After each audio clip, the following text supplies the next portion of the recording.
안녕하십니까, 박사호입니다. 프란시스 교황이 모스크바에 가서 블라디미르 푸틴 러시아 대통령과 만나 정전을 논의하고 싶다고 말했습니다. 교황은 이태리 꼬리에레 델라 세라지와의 인터뷰를 통해 키예프보다는 모스크바에 먼저 가고 싶다고 말했습니다. 푸틴에 대해 교황은 전혀 비난하는 표현을 사용하지 않았습니다. 프란시스 교황은 푸틴이 전쟁을 일으킨 것은 나토가 러시아의 문 앞에서 지저댔기 때문이라고 말했습니다. 나토의 이런 행위 때문에 크렘린이 험하게 반응하고 급기야 분쟁을 일으켰다는 논리입니다. 한 달 전 러시아는 학살을 멈춰라, 전쟁은 중지돼야 한다고 말했던 것과는 톤이 완전히 다릅니다. 모스크바를 방문하고 싶다는 교황에 대해 푸틴은 아직 응답이 없습니다. 또 다른 인터뷰에서 교황은 전쟁은 무기 거래의 거대한 기회라면서 지금도 우크라이나에 쉴 새 없이 무기가 수송되고 있다고 말했습니다. 프란시스 교황은 꼬리에레 델라 세라지와의 인터뷰에서 우크라이나에 무기를 지원하는 게 옳은지 모르겠다고도 말했습니다. 확실한 사실은 우크라이나에서 무기가 테스트되고 있다는 점이라면서 러시아도 전차가 그다지 효용성이 없다는 것을 알고 다른 무기를 고려하고 있다고 말했습니다. 전쟁이 지속되는 것은 무기 테스트 때문인데도 여기에 제동을 거는 사람은 별로 없다고도 설명했습니다. 프란시스 교황은 또 한 자유국가가 또 다른 자유국가의 전쟁을 일으킬 수는 없다면서 우크라이나의 경우는 다른 나라가 분쟁을 조장했다고 말했습니다. 교황은 또 헝가리의 오르반 총리가 바티칸을 방문했을 때 전해준 이야기도 언급했습니다.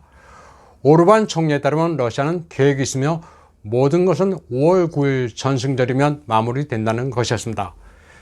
여기에 다른 설명은 없었습니다. 프란시스 교황은 푸틴을 꽤 만나고 싶어 합니다. 그는 3월 15일 푸틴과 40분 동안 전화 통화를 했습니다. 교황은 푸틴에게 형제여, 정치가 아니라 예수의 언어로 대화하자. 우리는 모두 성스러운 하느님의 목자라고 말했다고 토론했습니다. 프란시스 교황은 40일 전부터 키예프가 아닌 모스크바 방문을 추진했습니다. 반드시 모스크바에 가야겠다면서 푸틴이 문을 열어주기만 한다면 사제로서 할 수 있는 것을 다하고 싶다고 말했습니다. 인대 파열로 제대로 걸을 수 없는 교황은 다급해졌습니다. 그는 전쟁은 비극이다, 러시아는 침략을 멈추라는 컨벤셔널 위즈덤식 태도에서 벗어나 나토의 자극에 따른 러시아의 분노를 이해한다는 식으로 변했습니다. 그리고 나토가 한 짓을 barking at Russia's door, 러시아의 문간에서 짖는 행위라고까지 표현했습니다. 또 러시아와 우크라이나를 모두 자유국가라고 부른 것도 주목할 만합니다. 그리고 이 모든 것이 무기상의 비즈니스와 신무기 시험 차원이라고도 말했습니다. 그리고 빅토르 오르반 헝가리 총리를 인용해 5월 9일 전승절에 뭔가를 기대하는 것으로도 보였습니다. 러시아 모스크바에서는 5월 9일 전승절 군사 퍼레이드 리허설이 한창입니다. 러시아인들은 이날을 대조국 전쟁에서 2,700만 명의 희생으로 나치 독일을 물리친 승리의 역사를 기립니다. 연합국 가운데 가장 큰 희생을 치른 게 러시아 국민입니다. 서구 미디어들, 특히 영국 매체들은 오는 5월 9일 러시아가 정식으로 전쟁을 선포한다느니, 계엄령을 선포하고 총동원령을 내린다느니 하는 보도를 쏟아내고 있습니다. 그런데 정작 러시아는 5월 9일 특별한 조치를 내놓을 것이라고 밝힌 게 전혀 없습니다. 세르게이 라브로프 러시아 외교부장도 5월 9일이라고 해서 특수군사작전에 별다른 인위적인 변화는 없을 것이라고 밝힌 바 있습니다. 정식 전쟁이 아니면 나치에 대한 전쟁을 선포할 것이라고 추측도 합니다. 그런데 비나치화는 2월 24일 특수군사작전을 발표하면서 이미 천명한 바 있기 때문에 억측일 가능성이 높습니다. 또 도네츠크와 돈바스, 헤르손을 독립공화국으로 선포할 수도 있다고 예측하기도 하는데 5월 9일에 할 수도 있고 더 있다가 할 수도 있습니다.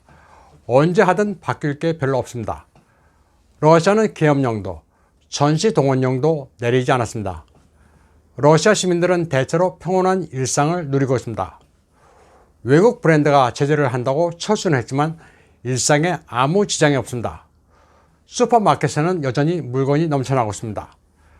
상트페테르부르크의 거리에는 아디다스, 맥도날드, 앱슨, 스코다, 이케아의 상표 로고에 러시아어로 자메스짐, 영어로 리플레이스, 대체한다는 문구를 크게 붙였습니다. 외국 브랜드가 러시아 비즈니스를 하든지 말든지 아무 불편이 없다는 러시아인들의 자존심입니다.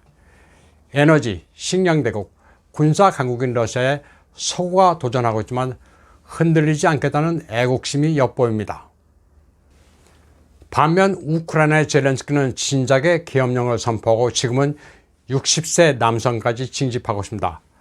먹고 살만한 국민들은 상당수가 외국으로 빠져나갔습니다. 500만 명 이상이 국외로 나가는데 그중에 권력층들은 외국에서 롤스로이스, 벤츠, 렉서스를 몰고 다니는 바람에 현지인들이 어리둥절하고 있습니다. 물론 돈이 있으면 롤스로이스를 타고 다니는 게 무슨 죄가 되지는 않습니다. 스페인 엘 파시지는 젤렌스키의 하루 일과에 대해 보도하기도 했습니다. 그는 하루에 크게 두 가지 일을 합니다.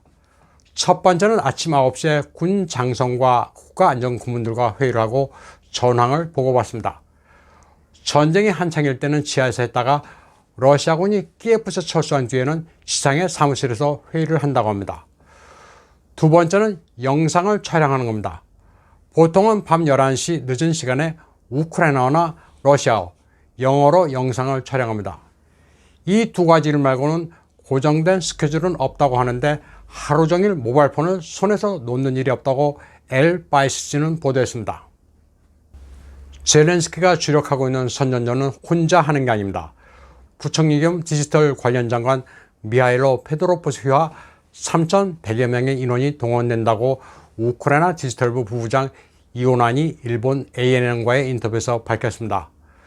우크라이나 버전의 우마오 당인데 세계 각국의 우크라이나 지지 시위를 촉진하는데도 IT 군단은 큰 위력을 발휘합니다. IT 선전전을 총지휘하고 있는 미하일로 페도로프는 전 세계 글로벌 기업에 대해 대러 제재에 동참하라는 압력을 넣기도 했습니다. 특히 애플의 팀 쿡에 전화를 걸어 러시아에서 애플을 팔지 말라고까지 했습니다. 한편 바이든은 제블린 대전차 미사일을 제조하는 알라바마의 공장을 방문했습니다. 그는 제블린이 미군을 대신해 임무를 수행하고 있다면서 미국은 이미 5,500개의 제블린 미사일을 우크라이나에 제공했다고 말했습니다. 바이든은 전쟁 비용이 싸진 않지만 러시아를 굴복시키려면 다른 방법이 없다고 말했습니다. 그러면서 한화 4조 원 상당의 추가 예산이 의회에서 통과되도록 노력하고 있다고 말했습니다.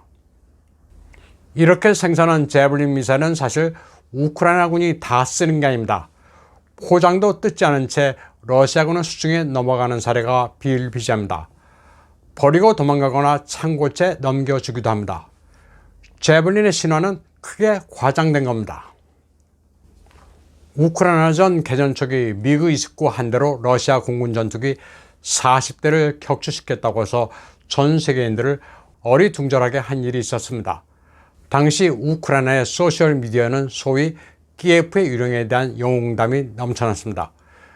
대위부터 장성급까지 퇴역한 숙련된 공군 파일럿 수십 명이 우크라이나 공군에 복귀해 러시아 공군과 싸우고 있다면서 이 가운데 하나가 미그 29의 에어 어벤져라고까지 치켜 올렸습니다.